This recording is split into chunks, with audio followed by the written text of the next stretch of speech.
Hey everybody, welcome on into First and Tangent. I'm your host, Jake Sievers. This is a show where we first talk about the Green Bay Packers, and then we go on a little tangent about anything else going on in the world. It is week 14. It is Bears week. We have made it. This upcoming December 7th, 3:25 p.m. local time on the hallowed grounds of Lambeau Field, the first place 9-3 Chicago Bears are coming into town to take on the 8-3-1 sixth place in the NFC Green Bay Packers. This is a game for not only first place in the NFC North, not only first place in the NFC, but also bragging rights, and for the Packers to kick the Bears back down to the basement emotionally. We're used to this as Packers fans, sitting here at 8-3-1, a little bit of a disappointment. We wish that we didn't tie against the Cowboys earlier in the year and that we were sitting at 9-3. 9-3 for the Bears? This is unfounded territory. This happens once every decade, if they're lucky. So, just another year for the Packers, and if we are able to win this upcoming Sunday in statement fashion, perhaps. I'm not gonna cross my fingers too much on that. Just any type of victory, if the Packers are able to come away with that and kick the Bears back down out of first place in the North, out of first place in the NFC, maybe even out of the playoff picture. I don't know. We'll see what the NFC looks like at the end of Sunday.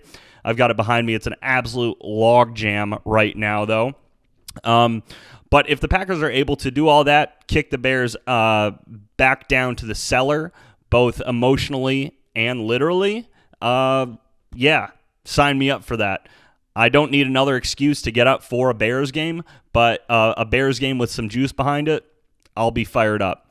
And that brings me to something that I wanted to talk about when we kicked off. Is this actually relates to college basketball. I'm a Michigan State basketball fan, but I saw someone tweet earlier this week that they miss when Michigan basketball was good and when Tom Izzo and John Beilein were having those top 10 battles. I don't miss that. I don't like it when my rival's good. The guy was like, college basketball is in a better spot when both Michigan and Michigan State are good. Like, no. I want Michigan to lose every game. I do not miss when John Beilein was the coach of Michigan. I don't like that I know the names Trey Burke and Nick Stauskas. I don't like that I know who Mitch McGary is. I want my rivals to be horrible. I want to curb stomp them, laugh at them, and do that year after year. And so, no, I don't like it when my rival's good. I like it when I beat my rival and when I don't even need to think about it going into it and just laugh at them the whole time. But it's not a good thing. I don't like that the Bears are 9-3. I want us to beat them, obviously, and put them back down to the cellar emotionally, and then at the end of the year they'll be third place in the NFC North because obviously the Vikings aren't gonna catch them. But no, I don't like it that the Bears are good. I want them to miss the playoffs. I think it would be hilarious if they did, especially after this great of a start. And I want the Packers to curb stomp them. I want Michigan State to curb stomp Michigan every time they play. I don't want Michigan to get the best recruits. I don't want them to win big non-conference games. I want them to lose every game. I want to laugh at them, and then maybe emotionally support them outside of sports. But if we're talking sports, I'm not friends with you. My grandpa is a massive Chicago Bears fan. I love my grandpa. I don't want the Bears to win, ever. I don't care who they're playing. My mom, she's got a little soft spot for the Bears. I want them to lose every single game 100-0, and then I'll call up my Bappa, say, hey, Bappa, love you. Yeah, that was a tough game, but let's talk about your golf game, because if we want to talk about the Bears, then I'll just laugh at you some more. So that's sort of where my head's at, is I don't like that the Bears are good, but I do like the opportunity to kick them down maybe 8 or 9 notches. Tell Ben Johnson to put his shirt back on and maybe work with this quarterback a little bit more. So, no, I don't like when my rival's good. I want the Bears to finish last. I want them to lose every game in tremendous fashion. But that's not been the way that this season has gone. The Bears have been winning games. The Bears sit at 9-3 on the year, and so it'll be up to the Packers to defeat them in tremendous fashion. It'll be up to the Pack. The Lions beat them 52-21 earlier this year. Hate both of those teams, but I hope that the Packers can repeat that performance this Sunday, 52-21. That sounds good to me. So right off the bat, no, it's not good when our rival is good. But are the Bears even good? Obviously, their record is good. Obviously, they're sitting at first place in the NFC at 9-3, and they've got the tiebreaker over the Rams, even though the Rams are obviously the better team. And if they played on Sunday, the Rams would be probably 6.5-point favorites, and I'd hammer them till the cows come home. I wrote in my notes to be careful with my words so I don't have to eat crow later, but we've already gone off the deep end, so I don't know if that's going to happen. But, so the Bears just beat the Eagles on Black Friday, and that was a great win. So let's park it and then come back to it. Before the Eagles win, they beat the Mason Rudolph-led Steelers by 3. Awesome team, awesome quarterback. Before the Steelers game, they almost blew it against J.J. McCarthy against 9 and the Vikings. They had a 2-point win against the Vikings, 19-17. Real offensive barn burner there. Before the Vikings game, the Bears had to score 2 touchdowns in the final 4 minutes against the New York Giants. Before the Giants game, they scored a touchdown with 17 seconds left to beat Joe Flacco and the Bengals. So, yeah, they've won 5 games in a row. Congratulations to the Bears. Before this win streak, they were 4-3. Now they sit at 9-3 in the top of the NFC. They can't help who they play. They can't help who's on the other side of the field as them. But objectively, 4 of those 5 wins are against bad teams. Objectively, when you just look at it. Mason Rudolph-led Steelers. Well, the Steelers are bad, but take away a Hall of Fame quarterback. Yeah, Aaron Rodgers is not Aaron Rodgers, but throw in Mason Rudolph. Obviously a bad team. J.J. McCarthy, statistically the worst quarterback this century, or the second worst quarterback this century behind Jamarcus Russell. The New York Giants, they're not a dumpster fire. They've blown every single game they've been in this year. So good job to the Bears for coming back against the Giants. And then before that, it was an absolute barn burner, 47-42 against the Bengals. So their defense couldn't stop Joe Flacco, and they had to score with less than a minute left to beat them. Geriatric Joe Flacco. So objectively, 4 of those 5 wins are bad wins. Now let's look at Philly. Let's look at Philly this past Black Friday. Yeah, the Eagles right now, they're in 3rd place in the NFC. But if you look at the locker room, not even deeply at all. I'm not telling any tales out of school. Everyone's heard this, that Philly is an absolute dumpster fire right now. And it goes way deeper than the head coach, obviously. Like Nick Sirianni's been there for multiple years. They've had a lot of success. But how much? I said way deeper. I might want to back up a little bit because it looks like it might just be Nick Sirianni's not hiring the right guys. And so surface level, everything looks good. They've still got the same head coach, but the guys directly underneath him, and I'm talking about offensive coordinator, they're just not getting the job done. And so Nick Sirianni, definitely a coordinator merchant. 3 years ago, he had Shane Steichen as their OC. They went to the Super Bowl. 2 years ago, he hired internally, brought in Brian Johnson at offensive coordinator. That went heels over, or whatever the saying is for horribly. That I don't want to say dumpster fire, but that was an internal hire 2 years ago. I think they made the playoffs but lost in the first round. Last year they had Kellen Moore as their offensive coordinator. Obviously won the Super Bowl, and then this year, Kellen Moore is now the Saints head coach. So they had to replace offensive coordinator. This year, the Eagles have Kevin Patullo, another internal hire for Nick Sirianni, and we're seeing another offensive dumpster fire for the Eagles.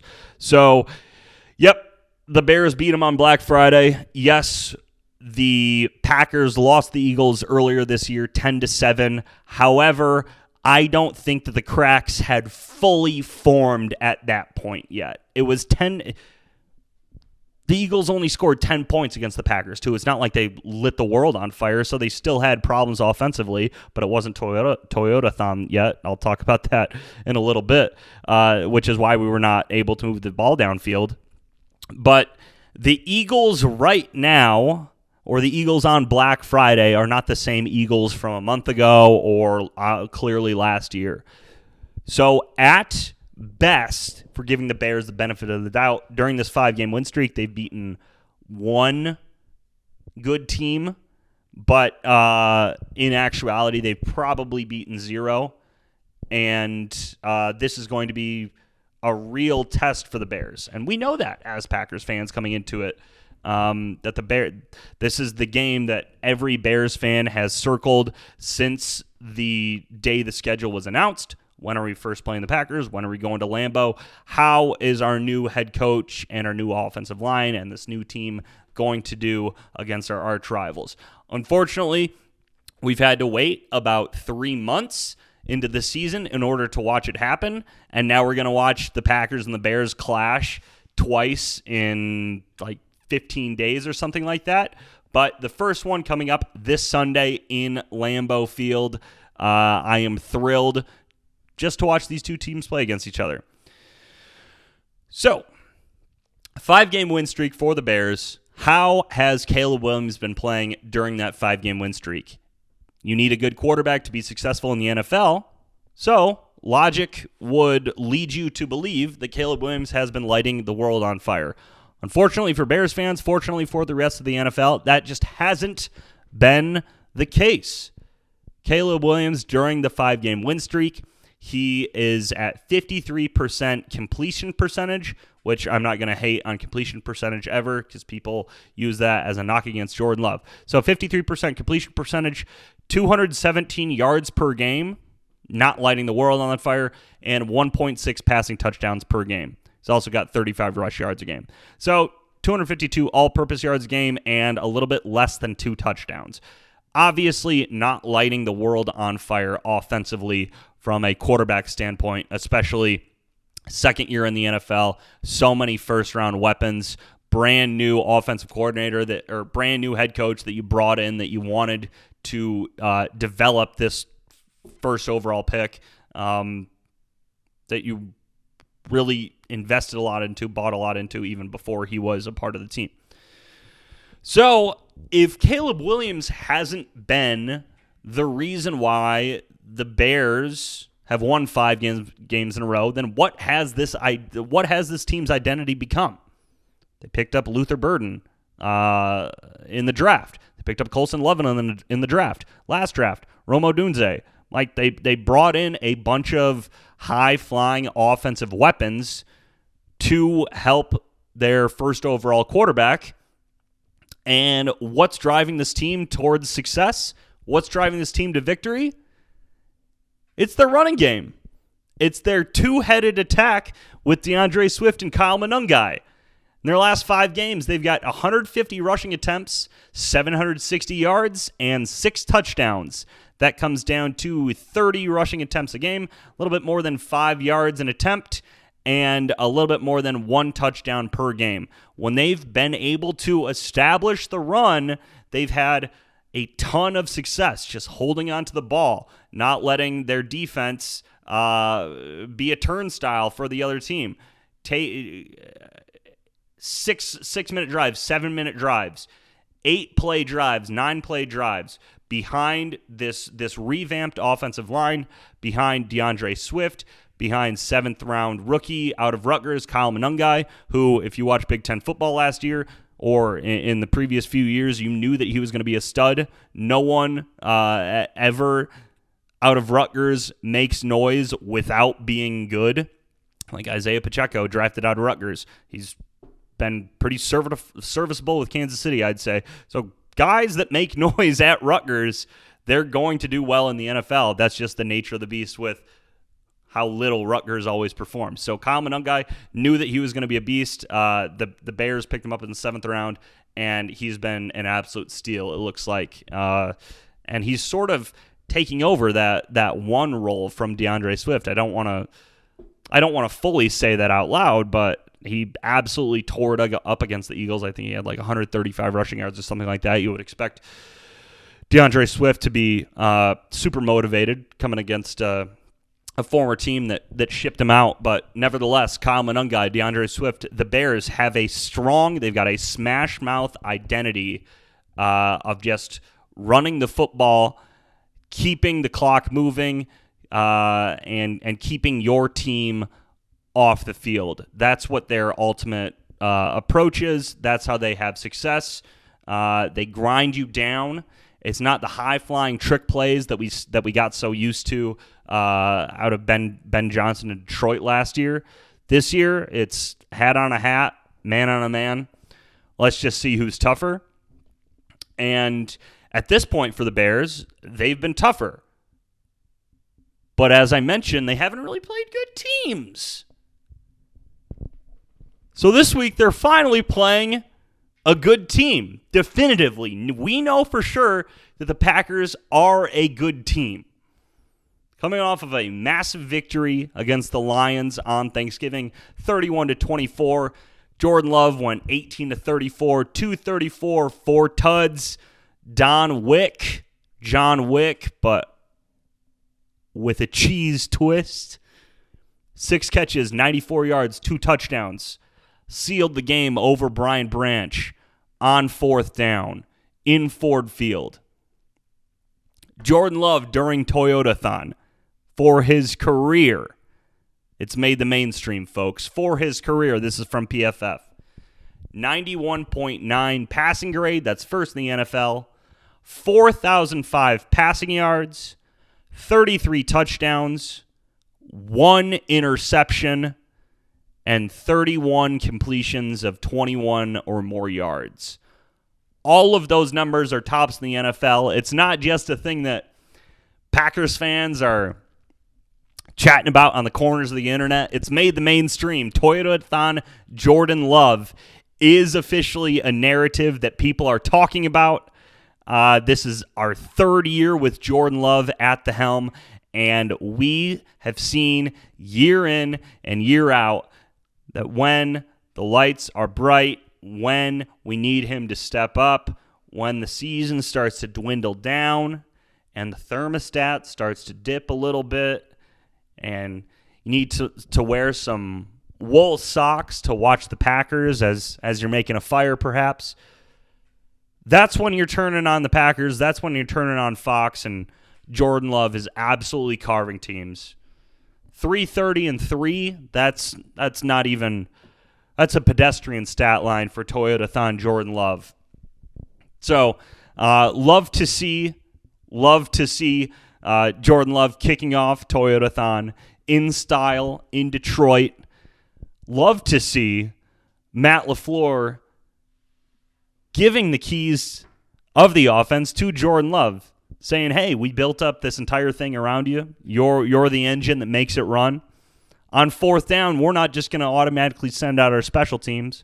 We're going to keep you out on the field and see what you can do. And 4th down, we knew it heading into the game. We knew that 4th down was going to be a key. Last year, the Lions kept the Packers off the field because they converted a 4th down. This year, the Packers return favor to the Lions. Critical 4th down with 2 minutes left. 4th and 3. Who do we go to? Dontavion Wicks. Often besmirched, troubled. He's had a case of the drops in the past. People have been chatting about him. He already had a great game, but he sealed it. He sealed it over Brian Branch. He sealed it over that insane second mouth guard that Brian Branch puts in his helmet for his 6th catch of the game, the most important one that catapulted the Packers up into playoff contention, moved the Lions out of playoff contention, and made many Packers fans happy. So, like I mentioned, we knew that 4th down was going to be the key heading into the Lions game this past week, that Dan Campbell is aggressive no matter who his offensive coordinator is. So on 4th down, what happened? The Lions were 0 for 2. including that crucial fourth quarter drop or bad pass to Jameson Williams. The Packers, on the other hand, were 3 for 3, including 2 touchdowns and, as I mentioned, the game ender to Dontavion Wicks. Literally, those fourth downs were the difference in the game. The margins are so thin when teams are executing so well. Total yards, the Packers had 359, the Lions had 352. Passing yards, Packers had 234, Lions had 233. Rushing yards, Packers 125, Lions 119. Yards per play, Packers had 6.0, Lions had 5.9. The margins are so thin when you get to the top of the NFL, when you get to teams that are executing on all cylinders. And you need to find the difference in those games, in the cracks, in the going for it on fourth down instead of kicking a field goal, in the throwing to a man on his inside shoulder so he doesn't get hit by a linebacker. It's the tiny, small things in games like that make all the difference. And so credit to Matt LaFleur for trusting Jordan Love, and credit to Jordan Love for finding his one-on-one targets, finding those keys. I talked about that before the Lions game as well. That's what Jordan Love excels in, is when there's a man in his face, he is so good at finding one-on-one coverage and just trusting his receiver and floating the ball up and knowing that there's a better odds than not that a good thing is going to happen. Either there's going to be a completion, there's going to be a penalty, or the ball is going to fall harmlessly to the ground. Like he trusts that his receivers will not allow defensive backs to get in position on him, and they repay the favor by making big plays when they count. Christian Watson, absolute bomb down the sideline. We need 3 or 4 of those a game. Christian, he is such a freak athletically. He is bigger than every single cornerback that's going to be matched up against him. He's faster than every single cornerback that's going to be matched up against him. Jordan Love is, I believe, statistically the second best deep pass thrower in the NFL behind Drake May, but during Toyotathon, as we know, he is the best deep ball thrower in the NFL. Keep giving Christian Watson those shots. Keep just involving him in the offense in big play opportunities as much as possible. I think he's really proven that he is our number one wide receiver.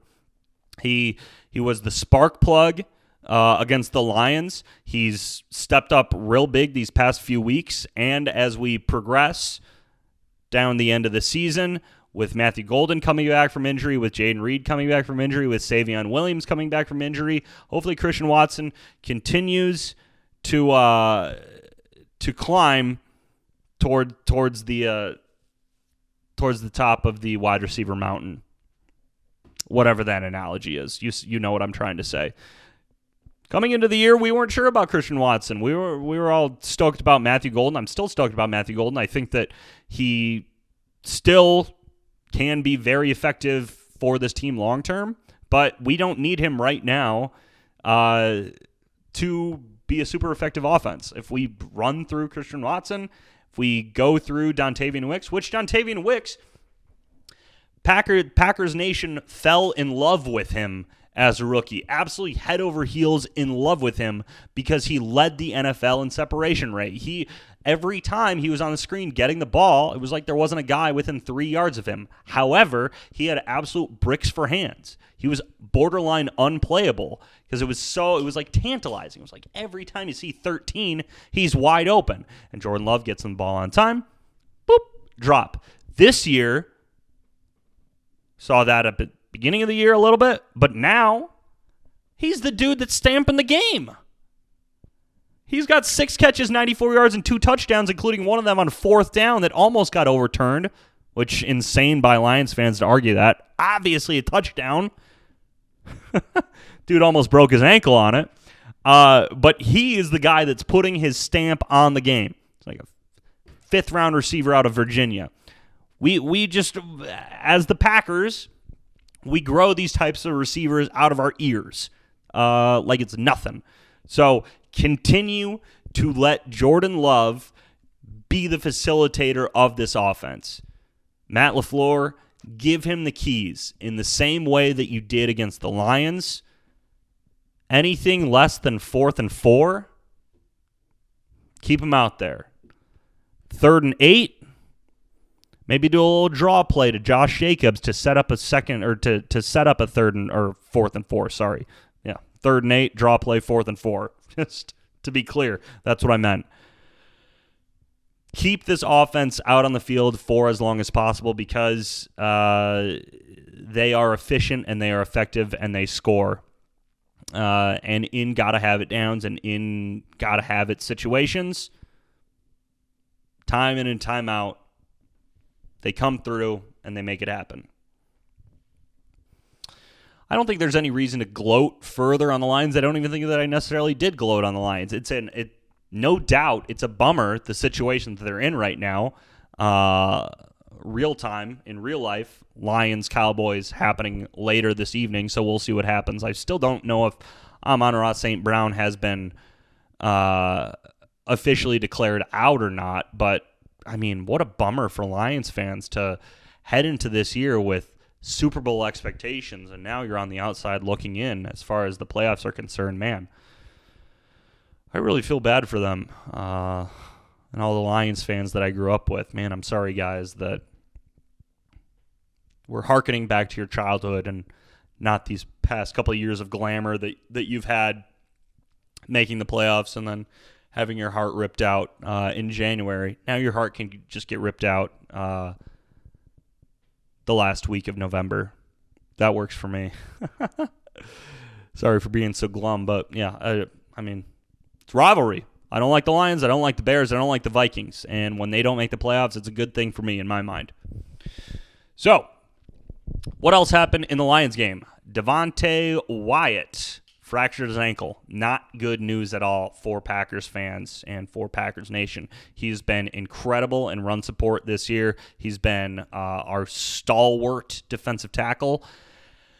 When guys like that, when guys that big break their ankles or like a toe or something like that, I don't understand how he'll ever get better.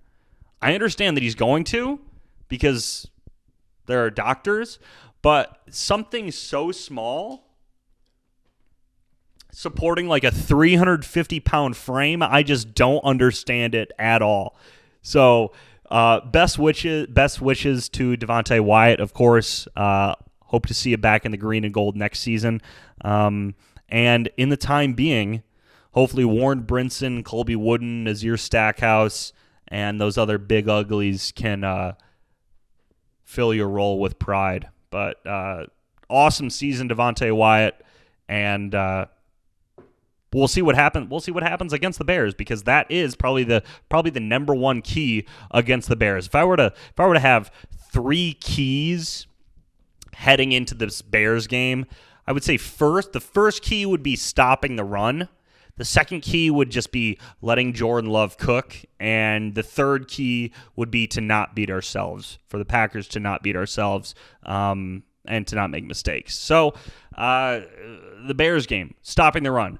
All of the success in this Bears offense flows from establishing the run. The Ravens game, which was their most recent loss, their leading rusher had 45 yards. Caleb Williams, I think that we've seen a large enough sample size, almost 2 seasons in, that he's just, at this point, not good enough to manufacture something out of nothing when the run game isn't working. So Devontae Wyatt being out and then being able to pound between the tackles with Monangai and Swift, yeah, that gives me a little bit cause for concern because I want to see Jordan Love back out on the field. And them having 7-minute-long drives, 8-minute-long drives, that's not Jordan Love out on the field. That's not things that we'd like here at First and Tangent. So, As I mentioned, Warren Brinson, Colby Wooden is your Stackhouse. We need those guys to create chaos up the middle. Make sure that they don't get to the second level up the middle. And then when Swift and Monungai try to bounce outside, Evan Williams, Edgerrin Cooper, Quay Walker, we need those guys to continue to shoot gaps and not let running backs get out in space and make plays against Keyshawn Nixon and Carrington Valentine, who still aren't incredible at open field tackling. Who is incredible in open field tackling, though, is Evan Williams. And I mentioned him earlier, but we're going to see him all over this broadcast against the Bears.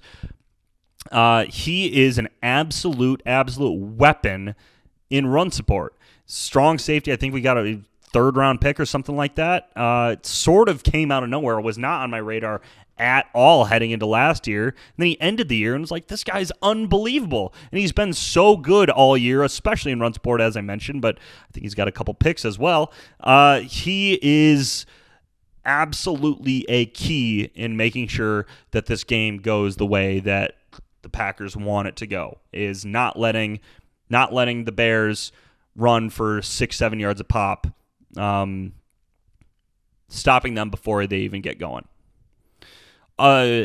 Second key, let Jordan Love cook. The Bears defense is not good overall, but they're very opportunistic. They allow the 5th highest yards per pass, but have by far the most interceptions in the NFL with 17. I think second place is the Jaguars with 13. Kevin Byard's got 5 of those, I believe, 5 or 6. Safety Kevin Byard. When the Bears play bad offenses, they thrive. When they play good offenses, like the Lions, they do not thrive. They gave up 52 points to the Lions. They gave up 42 points to the Bengals. They gave up 30 to the Ravens right when Lamar was coming back. So obviously not a massive offensive explosion, but when Lamar hardly has any tread on his tires and the Ravens are still putting up 30 immediately after Cooper Rush couldn't really tie his shoes together, that doesn't bode super well for the Bears defense. So keep throwing it to our weapons. Keep getting it in the hands of Christian Watson, of Jayden Reed if he's back, of Dontavian Wicks, of Malik Heath if he plays. Notice I didn't say Romeo Doubs yet. That's because I think that Romeo Doubs should probably take a few steps back in the wide receiver depth chart. He's just not as physically gifted as our other guys. It stinks to say. He's got really sure hands, but he's not a major playmaker. And when guys are covering him, he can't really create his own separation. He gets open and he makes plays based off of scheme. But it's not just a one-on-one. Oh my God, here's something that you'll never say. Oh my gosh, Romeo Doubs cooked that guy off the line. The guys aren't saying that. Yeah, he's made contested catches, but he's not like the one that I remember, that I'm sure everyone else remembers, is the comeback against the Saints in Jordan Love's first year as a starter. Who did Jordan Love go to on the goal line? It was a fade route to Romeo Doubs. But that's like a 5-yard jump ball. That's not him needing to run by a guy or doing a 15-yard comeback. That's just box your man out, have strong hands. So Romeo Doubs, as much as I love that he is the face of the Guardian cap in the NFL, we just need to be honest with ourselves. Like, this guy is not our number one wide receiver. We have so many other good options, and yet number 87 continues to eat up a ton of snaps as a wide receiver 1, wide receiver 2 in this offense. So, as we develop, I'm going to try to stop saying so and then have a potential comma after the so. But so, moving forward, we need Christian Watson to continue to ascend as wide receiver 1. We need Jayden Reed to get back healthy, insert himself as wide receiver number 2, and then let Matthew Golden and Dontavian Wicks fall in from there. But this offense is explosive, and it moves when it's focused on downfield throwing, and Romeo Doubs just isn't the best offense or isn't the best option for that right now. Third key key for the Bears game is for the Packers to just not beat ourselves. Been talking about special teams and talking about Rich Bisaccia till the cows come home, and it feels like I'm beating a dead horse or whatever other farm analogy you want to use. You want to move here, but don't muff a punt. Just fair catch every punt, fair catch every kickoff. If it's less than 4th and 5, I don't want to see Brandon McManus tried out on the field. Don't mitigate the opportunities for special teams so that we can just rely on our offense and our defense, which I think are overall better units than what the Bears possess. So just don't shoot ourselves in the foot with special teams. Don't drop balls. As I mentioned earlier, Dontavian Wicks had first year and a half in the NFL. He had a horrible case of the dropsies. Potentially cured it this past week against the Lions. Don't regress in that category. Continue to have strong hands. And when Jordan Love delivers the ball, catch the ball. And another thing with don't beat ourselves is I would put playing too conservatively under the category of beating ourselves. This past week against the Lions, we won by being aggressive offensively. We put up 31 points against a very strong Lions team, and we sort of beat them at their own game by not settling for field goals, by continuing to push the ball downfield, and just never letting the defense get comfortable. So don't play conservatively.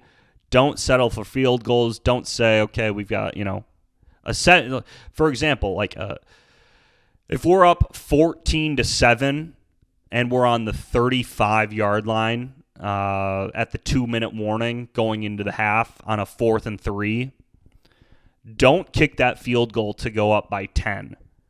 Go for it on 4th down and try to score a touchdown at the end of the half to go up by 2 touchdowns. Don't, if it's a 50-50, the book might say kick a field goal. Don't do it. Keep the offense out there. Keep Jordan Love out there. He's the best in the NFL at these end of season games. So let him cook. Ben Johnson said in his opening press conference when he was introduced as the Bears head coach that he likes beating Matt LaFleur twice a year in Detroit. He called out Matt LaFleur by name in his Bears opening press conference. These past couple weeks, he's been taking off his shirt in locker rooms. He's being the toast of the town. The Bears have been beating up on absolute soup cans while he's been taking off his shirt and celebrating in locker rooms. And there's one thing I know about Matt LaFleur. It's that he is one petty SOB. He definitely remembers Ben Johnson calling him out in the opening press conference, and I know that he's excited for that handshake after the game when 60 minutes count down and the Packers are ultimately victorious and catapult to first place in the NFC North. My official prediction, Packers 34-17. Double them up in Lambeau, catapult to the top of the NFC. Talk to you later. Go Pack Go.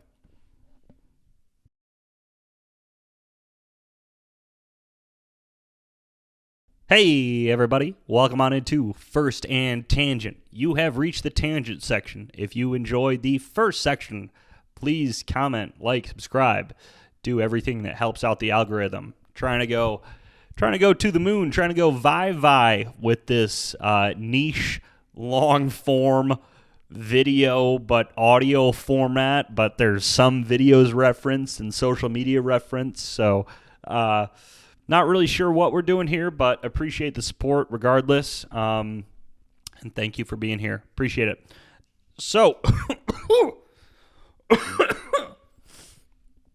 tangent today, how to cough directly into a microphone. No.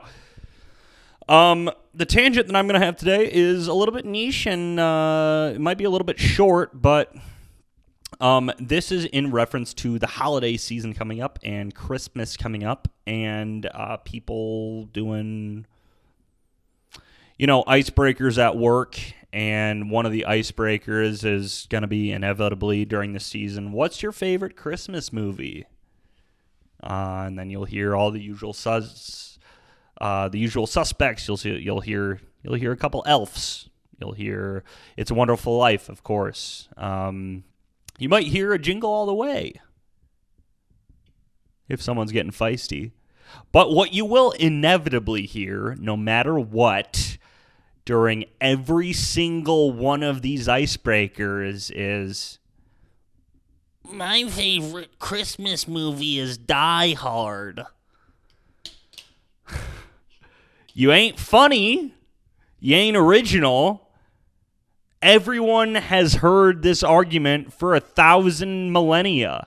This is not, now should we talk 5 minutes about whether or not Die Hard is a Christmas movie? Like, I understand that maybe that was a cute thing to talk about 5 years ago or 10 years ago when social media was sort of in its infancy and we were trying to have some fun conversations at work. But right now, the Die Hard Christmas movie, cutesy little, Die Hard's my favorite Christmas movie. No, it's not. You just wanted to be funny and you wanted to start a conversation. Die Hard is not your favorite Christmas movie.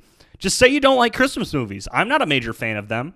My favorite is probably It's a Wonderful Life, but that's just because I watch it every year begrudgingly with my parents. And then at the end of it, I go, oh, yeah, that's a pretty good movie. And then I don't watch it again for another year. And then it is what it is. But I just say, I don't really love Christmas movies, but probably It's a Wonderful Life. Or I don't even say I don't love Christmas movies, but It's a Wonderful Life. I don't go, though, I'm going to take this Bruce Willis action movie. Christmas movie. It's a Nakatomi Plaza movie. If anything, it's just a precursor to what brought us Brooklyn Nine-Nine. That's the most important thing about Die Hard, not whether or not it's a Christmas movie. It's that Jake and Amy's wedding cake was modeled after the building that the old thing took place in. I'm mostly kidding, but like seriously, it is not. And I'm getting worked up over a small thing, but it is not funny. It's not cute. It's not clever to say that your favorite Christmas movie is Die Hard. And I just want to take a stand that it does bother me. It's a small bother, and I'll go and I'll cringe and I'll go. I hope that we don't talk about it, and I hope that he's getting his internal likes and he gets to snicker and say, Die Hard. But no, that's not your favorite Christmas movie at all. If that's your favorite Christmas movie, then just say Mission Impossible or any other action movie. What's your favorite Christmas movie? I love Top Gun. The new Top Gun, in fact, they had to go in snow. They flew in snow. That's basically a Christmas movie. That's my favorite one. So that may be what I say moving forward. If any movie has snow in it, it's a Christmas movie. Because of Die Hard, I mean, if we're opening the floodgates, if we're even opening the floodgates, then that causes a problem. We need to have our genres as a society set, and no, Die Hard is not one of them. We've all heard the argument.